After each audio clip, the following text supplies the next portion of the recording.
An important metric that we should consider when we are dealing with our finances is cash on cash return, or the COC. So the cash on cash return is the measure of the cash flow that an investment generates in relation to the amount of cash that you invested. It is commonly used to evaluate the performance of your rental properties, but it also used to evaluate different types of investment as well. But we're considering real estate when we're talking about cash on cash return. But you can do this with other investment opportunities that you may position yourself into. So the formula for calculating the cash on cash return is the cash, or the total annual cash flow, divided by the total cash invested times 100. So all of that is going to be divided by 100. So let's get that formula. Let's get the formula for the cash on cash return. So the cash on cash return equals the annual cash flow divided by the total cash invested. You generate your number and then you times that by 100. So let us take an example. So if you invested $100,000 into a rental property, and the property receives an annual cash flow of $10,000. Then, in order to determine what the cash on cash return is, you're going to have that 10,000 divided by that 100,000 that you invested times the 10 times 100 would equal 10%. So this means that the investment has generated a 10% rate of return on the cash investment invested. So that is, there is the cash on cash return. So the cash on cash return is useful to measure the performance of an investment because it shows the return on the cash invested rather than the overall return of the investment.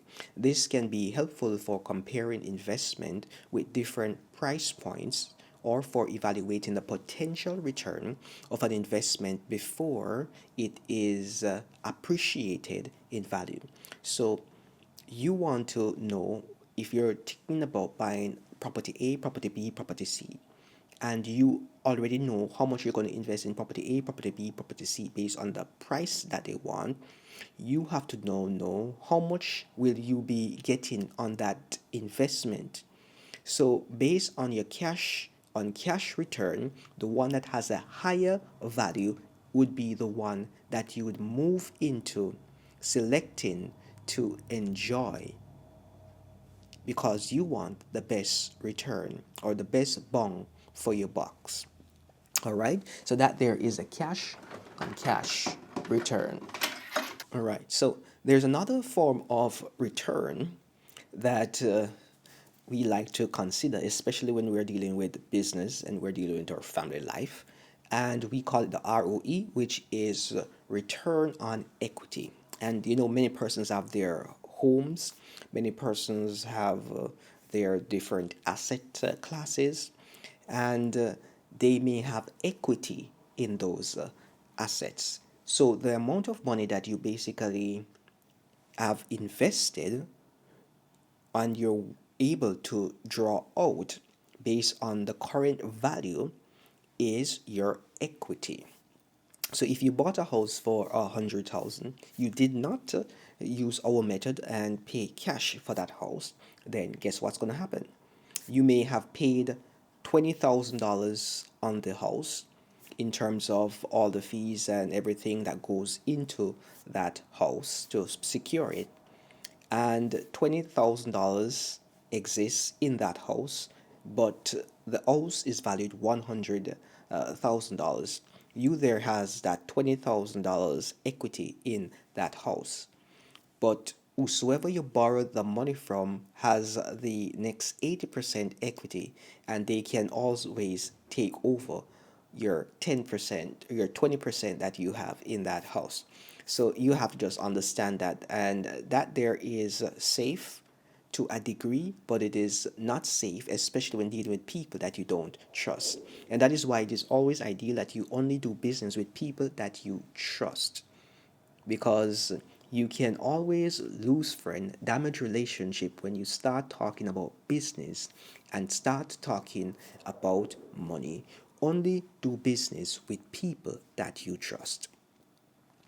So return on equity basically refers to the percentage of the profit that is earned on the shareholders' equity in a company. So we're going to use this formula when we're talking about the stock market, all right? So the return on equity is basically the net income divided by the shareholders' equity. So for example, if a company net income is $100 and the shareholders' equity is of $500, then the return on equity would be that $100 divided by that 500, which would equal to 20%. All right. So this means that the company is earning 20% return on the shareholders' equity, which is good in some instances, depend on the structure of the company, the size of the company, the maturity of the company. So all those things have to be taken into consideration.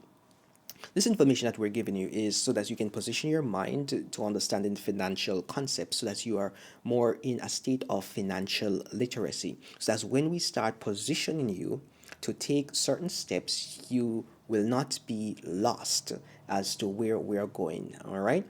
Now, another concept that I want you to understand is the concept of arbitrage. So basically, in simple terms, arbitrage is basically buying something cheap or at a lower price and then selling it at a higher price in a different market, so you make a spread. You make that spread. This is just like how the banks have the currency spread. So they may be buying at one rate and selling at one rate. They are performing arbitrage with their currency spread. If you have the US dollars selling for this rate and we are buying the US for this rate, we're selling the British pound at this rate and we're buying it at this rate, that there is a spread, and they're arbitraging the result. So if you bought at a particular price and you sold back in the same day, you are actually going to be losing more money than you would actually have anticipated, because the the stack of cards are actually against you, because the bank is the host and the host is determining the price. So you are not getting the best deal for your money. But when you don't know better, you have to just take the deal that is assigned to you in ignorance, thinking that you're getting the best. So, having this concept of arbitrage, many persons exhibit arbitrage basically when they buy things from China and then they sell it in different markets at a higher price so that they can make that spread and make a profit. So that there is a form of arbitrage that takes place. And this is nothing new, it has existed over time. And that is why information is so important.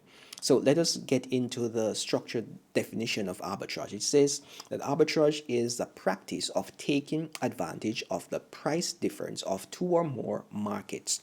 So you take it from one market and you move it into another market based on the price that it is going for in a particular market. It involves the buying of an asset in one market and simultaneously selling that asset in another market at a higher price, thereby earning a profit without taking any risk. And even though it says you're not taking any risk, you're actually exhibiting some form of risk, because what if things spike or things change or that gap in arbitrage closes? So basically, it is a risky endeavor, and that risk you are compensated for because of your prior knowledge and your execution in a timely manner. So arbitrage can be applied in various markets, including the stock market, the currency market, the commodity market, the derivative market, and these are markets that I want you to be aware of that their existence, because we are going to get into these markets in a future sitting so that you can have an appreciation of how these markets work and to see if any of these markets are good for your taste or your appetite in investing. So, an arbitrage opportunity are usually exploited by sophisticated investors or traders, and they require significant knowledge and resources to execute. So, money make more money than people can make money. All right, so that concept I want you to understand. So the more money you have, the more money you can make. When you have money cash flow, you have dry powder, you have cash on hand, you have the ability to deploy that resources to quickly capture an opportunity. So that is why as you invest, as you grow your network, I want you to always remember that you need to have dry powder. You need to have a positive cash flow, yes, but you also need to have dry powder or you have cash on hand so that if anything comes up, if there's an opportunity, you can always execute. And then you always make money in the purchase. So if you make a bad purchase, then that is going to take a lot of time for you to recover. And you don't want purchases like those. So you have to think, you have to assess prior to and go with confidence and then position yourself so that you can get the best results, the best return for your investment. So in order to execute an arbitrage, so we have to identify the arbitrage opportunity, which involves price differences of two or more markets uh, of the same asset, right? Then after we have identified number two, how we're going to do this, we're going to evaluate the risk. So before we engage in arbitrage trade, it is essential that we evaluate the potential risk involved, the time, the likelihood of the price different closing, as well as the potential impact and the market fluctuations that may exist. Then we have to make the trade. Once the opportunity has been identified and the risk has been evaluated, then the trade is executed. Once that trade is executed, then we have to monitor that trade. Once we are monitoring that trade and we see that we have the profits that we need, we're going to close that trade. And then if the opportunity still exists, then we repeat that trade. So you're taking money off the table. And that there is basically how the arbitrage situation works, right? So just bear that word in mind, arbitrage. As we move and we grow together financially, I want you to set up for yourself a money plan. There are several steps that we need to take in order to set up for ourselves a money plan. We're just going to go over 9 main steps. And this is very important for you to do if you desire to be financially free, to be financially independent. I want you to really consider setting up a goal. Because if you don't have a goal, if you don't have an objective, then you're just going to be a wandering generality. I want you not to be a wandering generality. I want you to be specific about your goals, your desires, your objective, so that you can position yourself today so that in the future, your future self will thank you for what you did in the past, which should now be in the present moment. So there are 10 things that I want you to consider when setting up your money plan. First of all, I want you to tell yourself that you are able to do this. Now, number one, you're going to determine for yourself a financial goal. What do you want to achieve with your money? Some persons want money to buy things, some persons want money to help others, other persons want money to just show to other people. Some common goals include some people just want money to save up for retirement, some people want money to pay off their debt, some people want money to pay down on a house, some people want money to build emergency fund. So what I want you to do is to have a clear financial goal because this will help you to make an informed decision about how you're going to allocate your financial resources. So after you have determined what your financial goals are, What is it that you want to do? Do you want to start a business? Do you want money to save for retirement? Do you want money to position yourself for something great?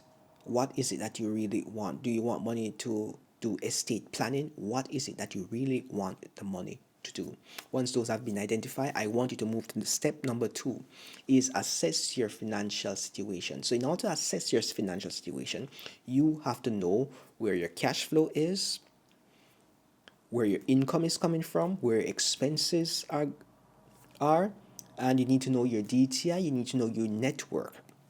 So you're going to take a look at all these things, your income, your expenses, your debt. You have to understand your burn rate. How much does it take for you to live every single day? Just waking up and breathing, how much does it cost? Did it cost you $100 today? Did it cost you $200 today? What did it cost you?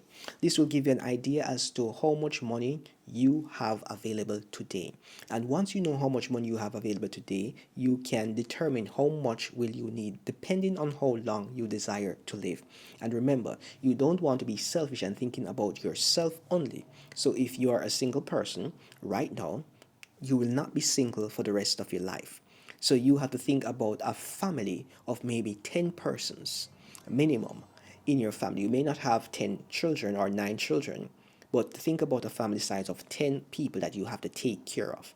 And when you position yourself in that frame of mind, you realize that you need more money than you actually thought. But if you're going to be selfish, then you realize you don't need that much money. But we're not going to be selfish, all right? So the next thing that we want to do is to create a budget. So we're going to use information that we have gathered about our incomes and our expenses to create this budget. So we're in phase three. So we're creating this budget. We're going to outline how much money we have available, how much money we're going to be allocating to the particular financial goal.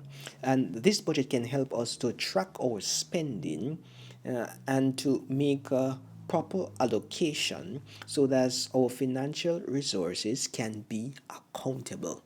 All right. So, step four, we are going to move into something very important, which is allocating your money. Every single dollar that you earn needs to have a work. Every single dollar that you have needs to be doing a job. Every single dollar that you have needs to be active. You cannot have money that is passive. You want money that is active, because when the money is active, it is generating more money. All right. So you have to allocate uh, uh, in that budget that you're going to create, allocate money towards a financial goal. This may include setting money aside for savings, setting money aside for paying off debt, setting money aside for investment, setting money aside for whatever end of life experience that you plan to have, which they call retirement. But I have searched the Bible and I've never seen anywhere in the Bible where there is the mention of retirement. So I am not even sure if we should be, as Christian people, saving for retirement. We should be living and enjoying life to the fullest. God says, occupy until He comes. So we must have a full life, not a life that we are in a state of retirement. But that there is a conversation for another sitting. So the next thing that we want to do, number five, in phase five, we want to pay off high interest. I know that some persons may have made bad financial acceptance in certain regards in relation to accepting debt from financial institution, which presented to us the idea that they were there to help us, but they were there only to enslave us in putting us in the shackles of debt. So, what I want you to do is to get out of that bondage. And in getting out of that bondage, you're going to be utilizing a debt payment method. Well, you can use the snowball method or you can use the avalanche method, whichever method it works best for you. If you have high interest debt, such as a credit card, it may be a good idea to prioritize the one with the highest interest and pay that off first. And the longer you carry the debt, the more the interest accumulates, because the interest is compounded and is not a simple interest calculation. Remember that. So you may have an instrument that carries a 10% charged. But at the end of the day, you're not paying 10%, you're paying more than 10%. So we have to remember that, because it is calculated on a daily basis and not once. So there is a daily compounding process taking place. All right. So the next thing that I want to do, number 6, is to build an emergency fund. It is generally recommended that you have funds for 3 to 6 months, but it all depends on your financial position. It all depends on, after assessing what your burn rate is, what if you can get 3 to 6 months in 1 month, which means that your actual burn rate, your actual expenses can be generated from 1 month's worth of income. What if your whole year worth of work can be generated from 1 week worth of income? So that there will determine how much money you're going to be saving. But 3 to 6 months is necessary for you to save so that you can have a cushion. So if anything should happen to you, then you have something to fall back on. And if someone meets into a situation where they have an emergency, then you are in a position where you can aid and assist them. So that there is something that can be considered. Then number 7, we are going to be thinking about investing for the long term. So once you have cleared off your debt and build up that emergency fund, you may want to consider investing your money for the long term, which means that you probably think about going into gold, going into stocks, going to bonds, going to ETF, going to futures, going to currencies, whatever it is that you understand that there you can invest in. Or if you're like majority of persons who don't understand anything, I would suggest you go into something that you can see. And something that you can see is real estate. Real estate is the only estate that is actually real, that you can see, you can touch, you can feel, you can enjoy. Because most of these other instruments, they are artificial to a degree, or they are computer generated, which means that they exist in or on the internet, but in reality you cannot do anything with them. So you have to just be mindful so as you don't get swindled. And you may be saying, I need a financial advisor, but what if I told you that if you invest your money yourself, follow the principles that we're going to give you, you may even outperform your financial advisor? Because most financial advisors are not successful investors. Because if they were successful investors, they wouldn't have to advise you financially. They would use the advice that they are giving to you to become financially free. So I want you to think about that, right? And if you are actually making money, you don't want people to invest in you so that you can make more money, because you already know how to make the money. So if you already know how to make the money, you'll just make the money. That just makes sense. But everybody's situation is different, and everybody moves and operates differently. So number 8, I want you to set aside money for business, because working a job is good, but working a job for the rest of your life will never generate you the kind of wealth. You will never realize the full potential that is within you. I know that not everyone is cut out for business, but for those who are apt to a business mindset, I think you should position yourself to save, to preserve some of your resources, to invest in your passion, your ideas, starting a business, because that there gives you an opportunity to receive inflows in multiples that you would not receive from a job. So remember, the job pays you a particular rate for a particular amount of time. When you have a business, time is important, but time becomes somewhat irrelevant, because 1 hour does not equate to $100 per hour. 1 hour can equate to $100,000, $1,000,000 per hour. So when you have a business, you have access to that vastness. You have access to people. You have access to all these resources because of the service that you are offering. So I want you to not only think yourself as an employee, but think of yourself as a business owner. And that is why it is important that you start with managing your personal resources first. So that's when you make that transition into establishing a business or moving your business to the next stage, you are already in position based on your previous stewardship experience.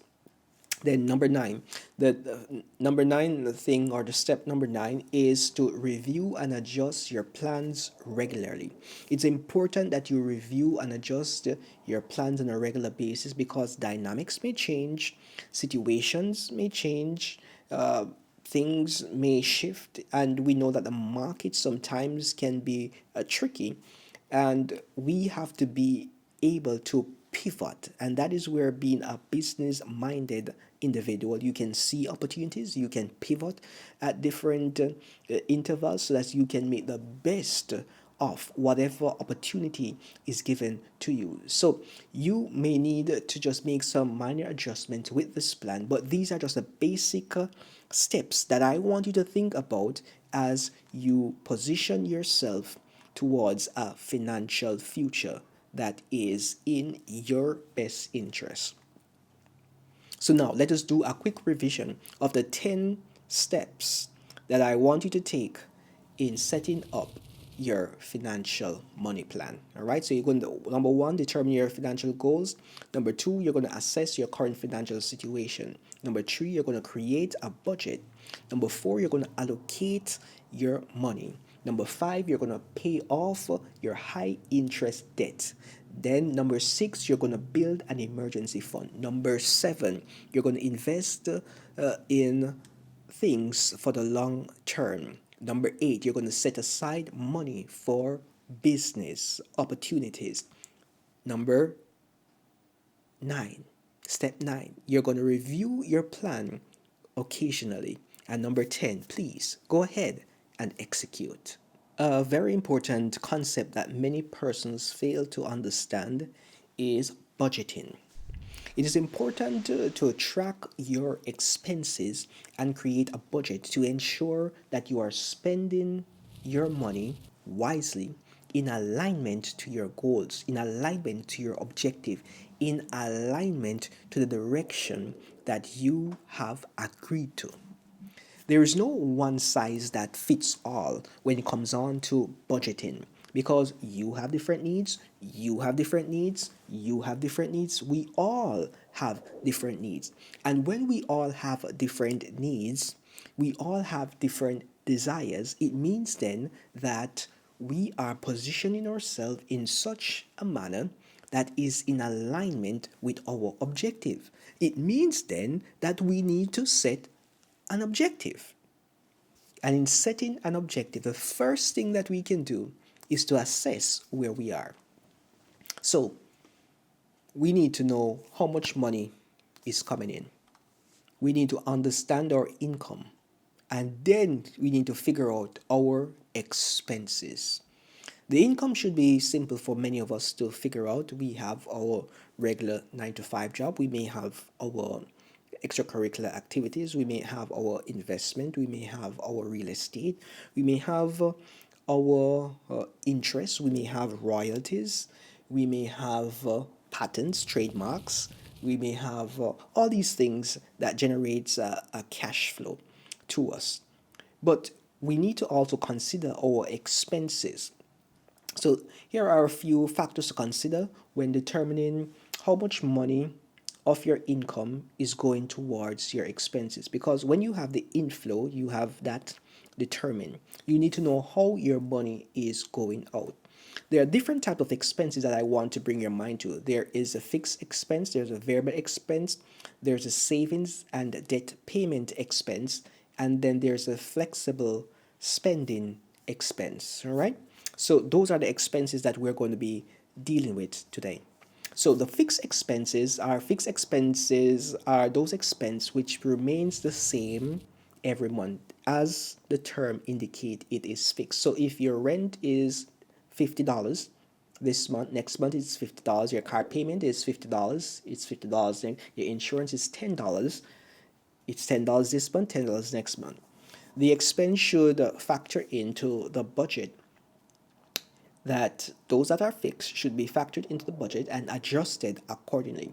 Then we have something we called our variable expenses. The variable expenses are expenses that can vary from month to month, such as your groceries, your utilities, your entertainment.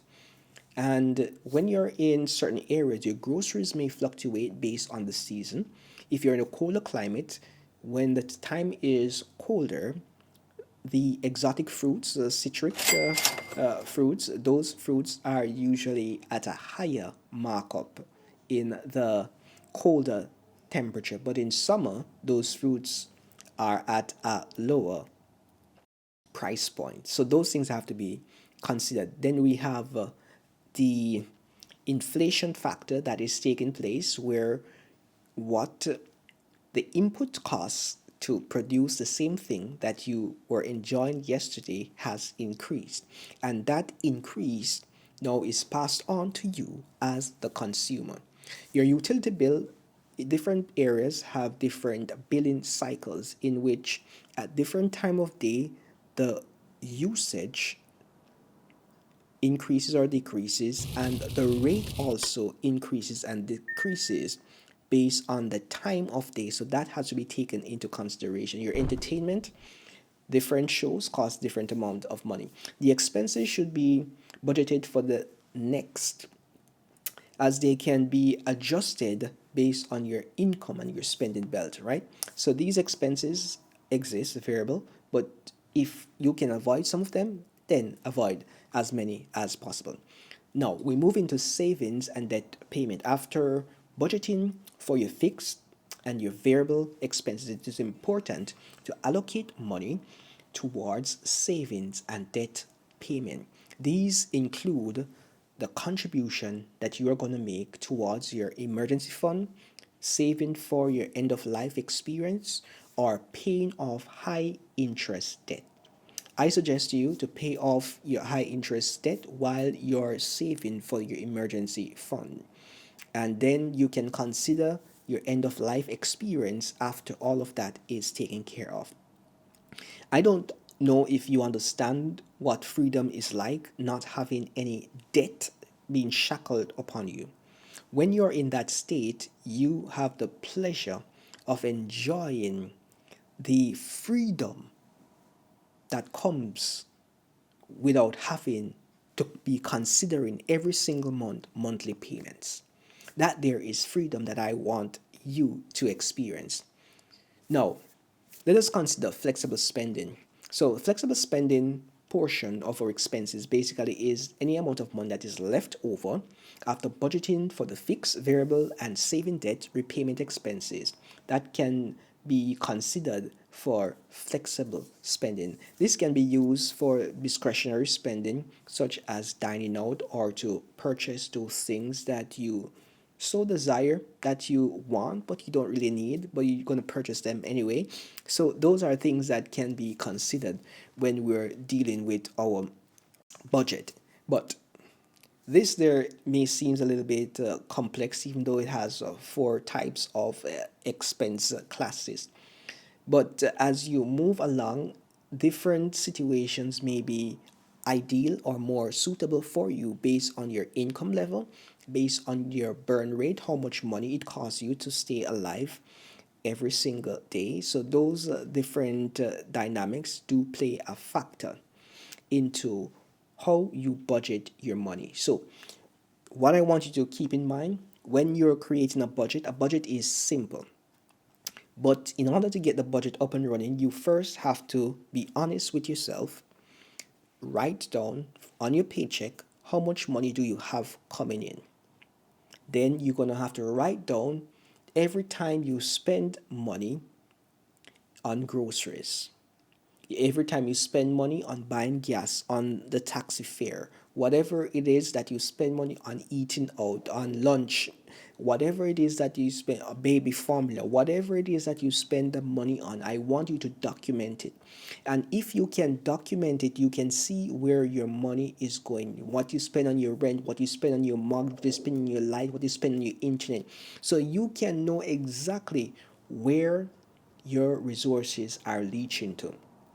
And in some instances, it can position you to know how to pool resources. Because if you have 5 persons in a household and 5 of you have internet access and you are paying 5 different plans, but yet majority of the time there's no one at the house, why not pool all those 5 resources together and have one centralized internet plan, maybe at a tier higher, so that you have more bandwidth for when everybody is in the house at the same time. So these are the ways that I want you to think. I don't want you to think as an individual. I want you to think as an entity, a structure. So when you are in your family home, see how you can pool your resources together so that you can have the least amount of outflow, because we want to control the cash flow. And the idea is to have more cash coming in than cash that is going out. That way we can put money aside for things that really matters to us outside of paying bills. There are many different rules that exist when it comes on to money.